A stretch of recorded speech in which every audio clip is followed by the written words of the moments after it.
Well, our next guest says that Charlie Kirk's voice ideas will be magnified beyond anything the world has ever seen before. And I'm going to quote what Alex Newman had to write about this. He said, "The assassin meant to silence this gentle soul as he engaged in friendly debate on a college campus. The goal was to stop the movement that Charlie was leading and the truth he was speaking. Instead, that bullet woke a sleeping giant. We will not be silent. Charlie's voice and ideas will now be magnified beyond anything the world has seen in my lifetime. By giving his life for God, family, and country in that order, as he was so fond of saying, Charlie officially earned his place in history." And Alex Newman is the writer who wrote those words, and he joins us now. Alex, great to have you back here on the show from the Liberty Sentinel Report. Great to see you. Great to be here. Thank you guys so much. So, thank you, Alex. So, when you say the goal was to stop the movement, now, I've been feeling that. I think we've all been feeling that. And it feels this is not just one bullet, one person. This is a broader effort to stop what Charlie was saying. Do you see it that way? There's no question in my mind. One of the things that's so interesting about Charlie is he's almost the opposite of most of the people you see who are famous, who are on TV, who are celebrities. They usually get worse and worse as their platform grows, as they get better. Charlie was like exactly the opposite. He was getting better and better on his theology, on his politics, on his understanding of issues, and he wasn't afraid to speak the truth. So I think they recognized, and I don't exactly know who did this, why they did this. You know, we know they've arrested this 20-year-old. Personally, it looked very much like a professional hit to me. But the reason that the obsession was there with silencing him, whether he was just inspired, the alleged assassin was just inspired by all this, or whether it was a professional hit, as I suspect it may well have been, the reasoning is very clear here. Charlie represented an existential threat to this agenda. And part of that is he was going to the young people, right? I've been sounding the alarm about what's going on in education. In fact, Charlie and I worked closely on issues of education for years. I was the keynote speaker at 2 of his 3 recent education summits. They understood that if they can brainwash the next generation, it doesn't matter what we do politically. It doesn't matter what laws Congress passes or what executive orders President Trump does, because within a generation, maybe 2, it's all over. And yet here comes this young man, 31 years old, precious family, and he's debating with young people. He's bypassing their programming and their indoctrination. And by the millions, they're becoming Christians. They're becoming conservatives. They're becoming interested in protecting our country, our civilization. They're becoming interested in getting married and having children. And so he was a mortal enemy for everything that these evil totalitarians are trying to do. But I think there was a real miscalculation here, because what has happened in the aftermath and what I suspect is going to continue happening is their worst nightmare, and praise the Lord for that. Well, you know, we all see how movements can be transient, especially because of the internet. So we all get worked up about something and then we move on. And so my faith that this can be lasting has been fairly shaky, just based on the experience of, you know, how it feels like bombing Iran was a year ago. It wasn't. It was a matter of weeks, right? But at the same time, I saw something I'd never seen before, which was a teenage girl in a MAGA hat in Target this weekend. Usually it's men, and it was just unapologetic group of girls in like cute little tight tops. And, you know, the trend, you don't need to know the fashion. But anyway, and I thought maybe there is something to this. So what gives you faith that this will be lasting? Well, one of the things that's so interesting about this now, and I agree 100% with your sentiments, is this column that I wrote was actually published in our local Maine newspaper, which is owned by one of the main newspaper organizations in this country. To say they're no friends of Christians and conservatives would be the understatement of the year, okay? The fact that they published this, to me, was shocking. And what was also incredible to me is that the night after it happened, we came together at our church. My pastor, who happens to be a very good friend of mine, also the state director for Turning Point USA Faith, said, we're going to do this for Charlie Kirk. We had Pastor Paul Blair come in, a good friend of mine as well. Charlie Kirk called him one of the most important pastors in America recently. And the whole place was packed. Our mayor was there. Our elected officials were there. And as we got closer, there was liberals, there was Democrats, there was Republicans. We're singing hymns. It's well with my soul. And at the end, as we got closer, one of the pastors who was there sharing some thoughts said, if you're ready to carry on the torch, if you're ready to get involved in a serious way, stand up. And boom, everybody pops up. The very next day, right here in my community where I live, it's a little small beach town in Florida, hundreds of people with no central coordination, no message from Turning Point USA. They got together, and again, it was liberals, it was Democrats, it was Republicans, it was conservatives, it was Trump supporters, it was Biden supporters, and they're all crying, and they're singing Amazing Grace. And you see kids who absolutely loathe Christians and conservatives crying and saying, you know what, I got to go watch some of his videos. Something big is happening here. And you know, don't get me wrong, there's no doubt in my mind that the evildoers are not just going to sit back and watch all of this. You know, I wouldn't be surprised to see another bullet fly. I mean, they will try to derail this in every way possible. But what's happening here, I think, is more than political. I think it's spiritual. And frankly, you know, as a Christian, I don't believe anybody can stop what God intends to do.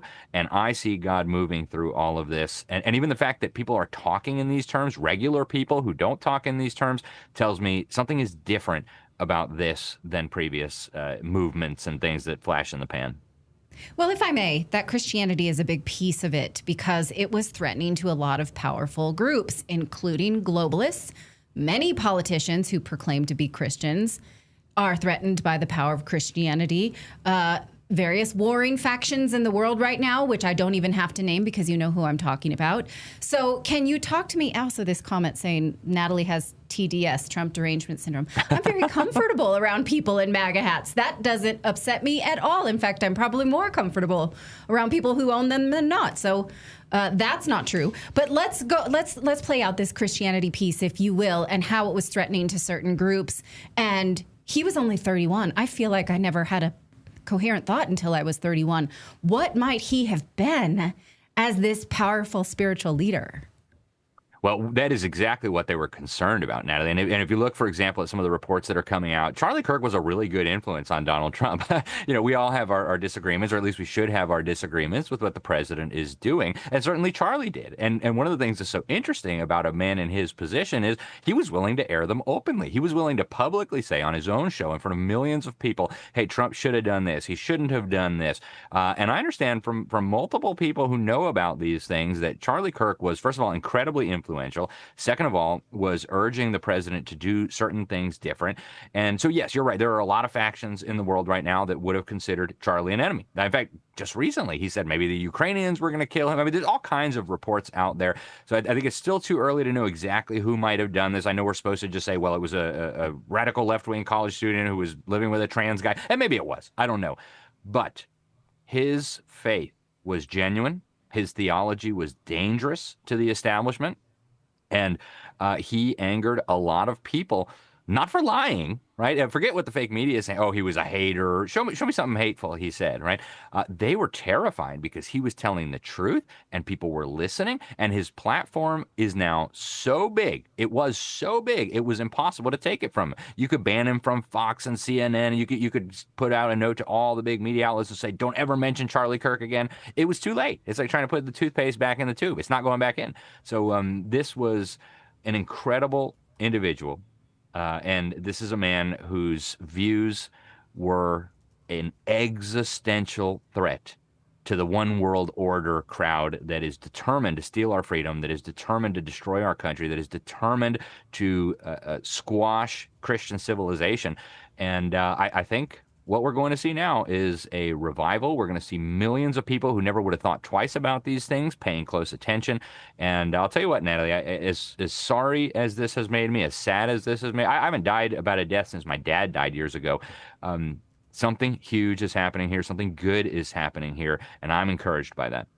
Let me just ask you, Alex, before we let you go about the young people, you know, because what we saw in the wake of Erica's comments this weekend is I think the number now is 37,000 applications for Turning Point's chapters to be open and replicated across the country. 37,000. I'm sure that number has grown since the initial numbers have come in. But I can tell you just anecdotally talking to neighbors and about their children and their son, how they were devastated by this in ways that maybe us as older folks don't even understand. Because young people had this real connection to him in a way that I don't know that most people understand. And that 10 percentage point swing in this past election was incredibly pivotal for Donald Trump to win the presidency. So now you have like a, 8, 9, 10% swing that President Trump got from the previous election among young people in ways that we've never seen before. I think I'm personally thinking, you correct me if I'm wrong, the floodgates have been opened now for young people. That call to action for them to get involved politically and to have their voices heard about taking their country back in a way that we have never anticipated before. There's no question about it. No question about it, Clayton. I've been at many of Charlie Kirk's events. I've spoken at them, and I've never in my life, and I've been doing this for almost 20 years now, right? I've given away my age here. I've never seen so many young people so enthusiastic about God and country and liberty and family. You're right. The numbers that are coming in are extraordinary. Just spoke a little while ago to my friend who, as I mentioned, is the state director for Turning Point USA Faith. I mean, he can't even keep up with how many people want to get involved. Churches across this country are getting involved, small towns, schools, young people everywhere. So this really is what the enemy meant for evil, God is using for good. And, we got to encourage the young people, folks. I've been saying this for years and years. If we don't rescue the next generation, all the other fights that we're involved in are for nothing. So just give up now if you don't want to focus on rescuing the young people. Charlie was one of the guys who had figured out how to do it, not with everybody, but with a lot of them, and it had the establishment absolutely terrified. So as I've said, and as I concluded my column, we're all Charlie Kirk now. We all have a responsibility to go out, protect the minds and the hearts and the souls of these young people from the wicked indoctrination, from the nasty filth that passes for entertainment and education. And it's absolutely essential to do it. Charlie Kirk showed us how to do it, and now we need to continue. Alex, we love having you on the show. Thank you so much for that. I think those are the words we needed to hear today, because so many people are feeling despondent about it. Where do we turn? Where do we turn? When you realize there's a nation, there's a world right now of people that are coming together and using this as an opportunity to seize that. It's really incredible, and I'm so heartened by it. So thank you, Alex. Thanks for your great column, and thanks for your great work as always.